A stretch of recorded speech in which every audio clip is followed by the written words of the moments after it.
Today we're going to read Diary of a Wimpy Kid, Wrecking Ball, the new one. I'm excited to read this to you. So let's get started. As we know, the author is Jeff Kinney.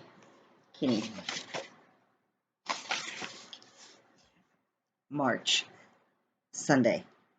I've read that in ancient times, they used to bury kings and pharaohs with all of their possessions. Back then, I guess they thought you could take your things with you into the afterlife. Well, if I get buried with all my junk, I might really regret it later on.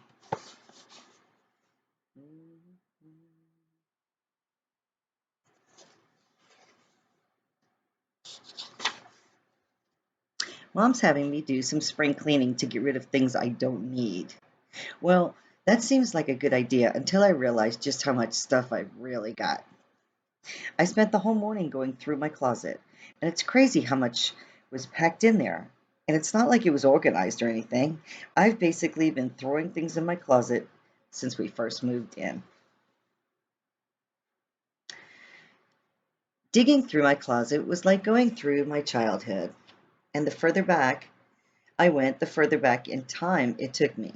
The stuff near the front of the closet was all junk I tossed in there over the past year, like homework assignments and comic books.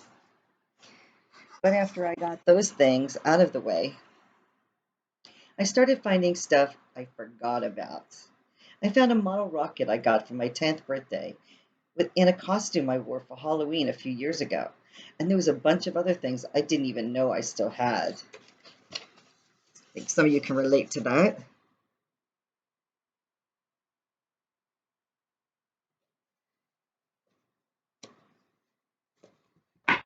Yes.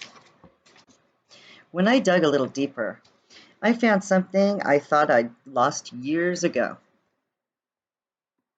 It was a binder full of stickers I collected in the third grade. I used to be obsessed with stickers, especially the scratch and sniff kind.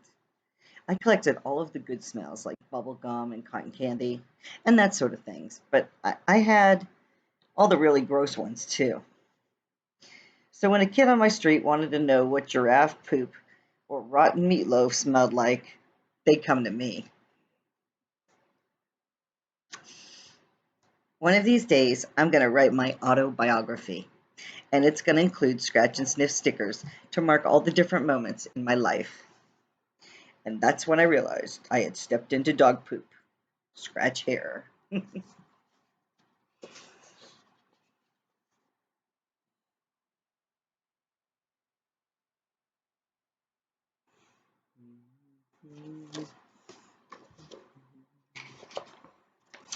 I kept digging through my closet and found stuff from kindergarten, like a fish I made by tracing my hand on a piece of construction paper. I used to love doing arts and crafts back then, and if anyone ever tried to bully me about it, they'd get a face full of glitter. Another project I found in my closet was a gift I made for my mom in preschool, but never gave it to her. It was a paper flower with a picture of my face in the middle, glued to a popsicle stick. When I made this thing, I put it in a little clay pot filled with dirt. But I tripped on the front step when I got home from school that day, and that's why I never gave it to her.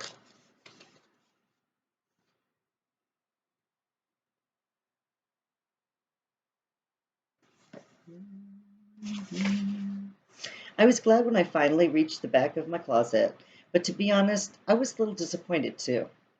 When I was younger, I read this book about these kids who could visit a whole different world by going through their closet. And I always wondered if I might be able to do the same thing with mine.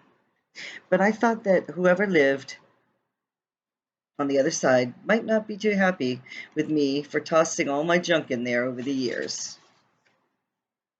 When I told Mom I was done emptying my closet today, she said I needed to put everything into three piles: one to keep,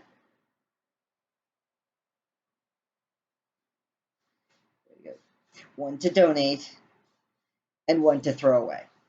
Keep, donate, throw. But I figured if I had to let go of any of my junk, I might as well make some money off of it. So I decided to have a yard sale. Mom thought that was a great idea, So she gave me a magazine that had all sorts of tips for how to do it right.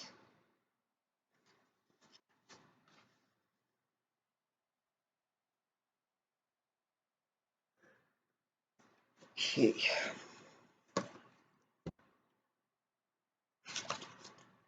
All the ideas in the magazine were corny and old-fashioned, though. There was one section on how to create a sign to get people to come to your yard sale, and all the samples showed were boring. I knew that if I wanted people to actually show up at my yard sale, I needed to do something a little more eye-catching.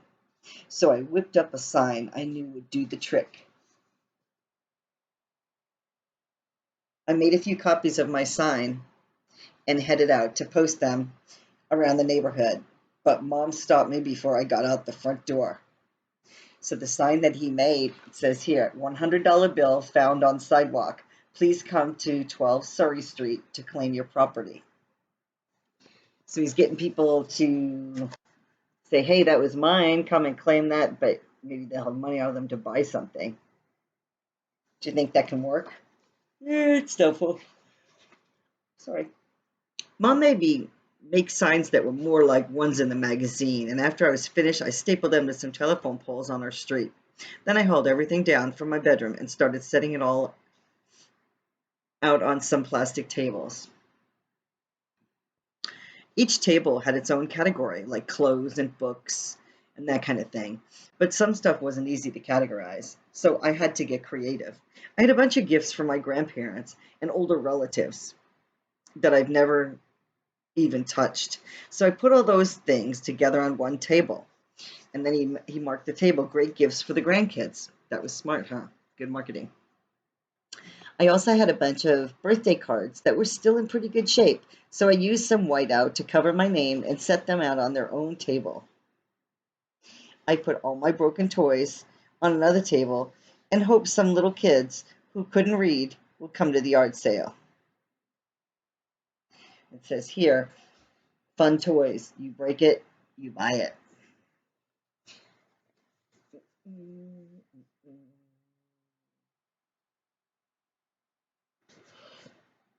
Excuse me. Okay.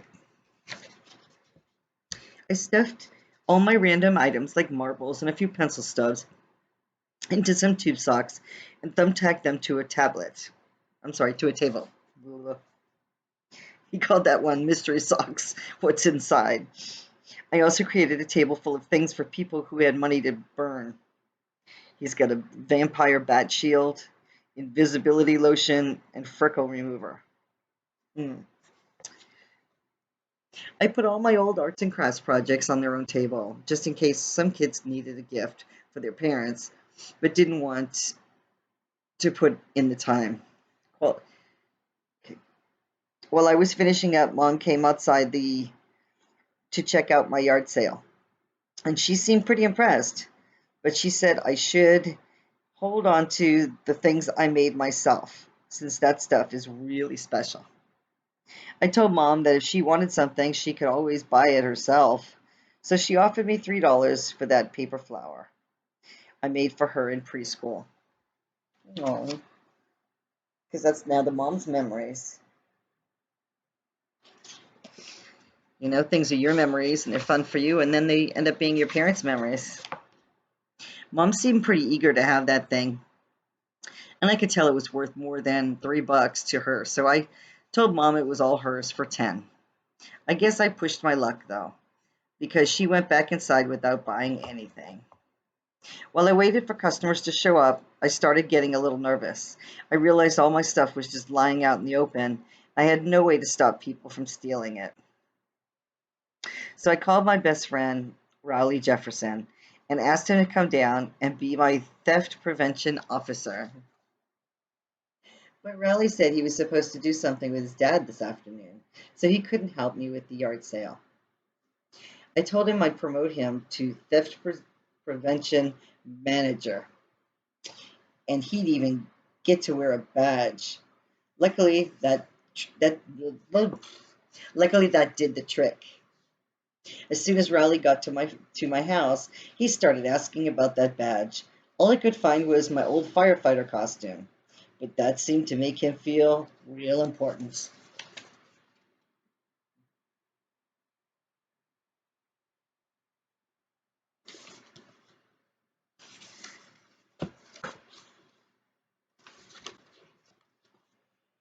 Rowley asked what he was supposed to do as the theft prevention manager, and I said mostly he needed to walk around and crack his knuckles to make sure nobody got any funny ideas.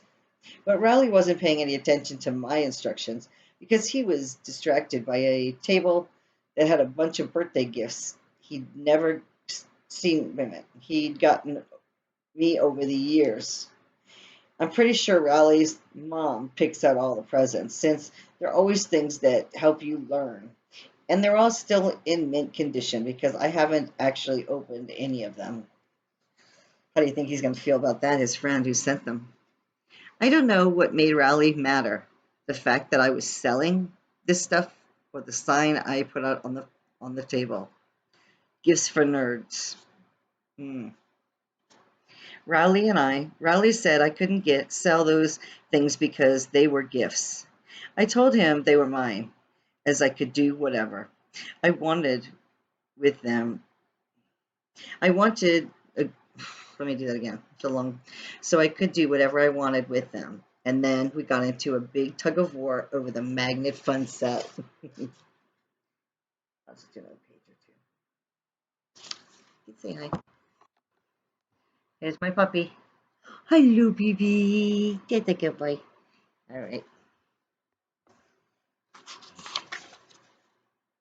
That's when our first customers started to arrive. I told Riley we could argue about this later, but for now, we needed to act like professionals. At first, just a few people showed up, but after a while, a lot more came. And when they started checking out my stuff, I went into sales mode. The craftsmanship on this porcupine is remarkable, he said. One lady seemed interested in a collector's coin I got from my uncle, but she complained that it was dented. So I thought fast and told her the reason it was dented was because it stopped a bullet in World War II. Oh my goodness. She didn't seem to believe that, though, probably because the coin was dated last year. I spent a lot of time trying to close that deal, and I started worrying that people were stealing behind my back. Unfortunately, my theft prevention manager was totally useless because he was busy playing with the magnet set. Oh my lordy. Well, nobody's going to steal the magnet set if he's playing with it, right?